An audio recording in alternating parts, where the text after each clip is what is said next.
আলহামদুলিল্লাহ, এইমাত্র পাওয়া খবর ২০২৬ সালের পবিত্র মাহে রমজান মাসের চাঁদ এবং রোজা শুরু নিয়ে সৌদি আরবের এবং সংযুক্ত আরব আমিরাতের চাঁদ বিজ্ঞানীরা ঐতিহাসিক ঘোষণা দিয়ে দিল।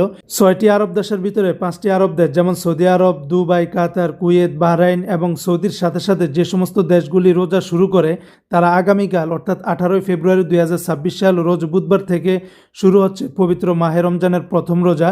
তাই আজ ১৭ ফেব্রুয়ারি মঙ্গলবার সন্ধ্যায় চাঁদ দেখা যাওয়ার সম্ভাবনাটা 100% থাকায় আজ রাতেই আদায় করা হবে প্রথম রোজার তারাবির নামাজ এবং আজ রাতেই খাওয়া হবে প্রথম রোজার প্রথম সেহরি। অন্যদিকে সৌদির প্রতিবেশী আরব দেশ ওমানে চাঁদ দেখা যাবে একদিন পরে, অর্থাৎ আজকে চাঁদ দেখবে না ওমানে চাঁদ দেখা হবে 18 ফেব্রুয়ারি রোজ বুধবার সন্ধ্যায়।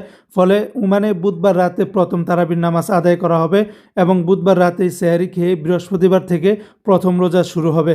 এর ফলে বৃহস্পতিবার থেকে ওমান, বাংলাদেশ সহকারে গোটা বিশ্বেই প্রথম রোজার দিন। তাই সবাইকে জানাই পবিত্র মাহে রমজানের শুভেচ্ছা এবং রমজানুল মোবারক।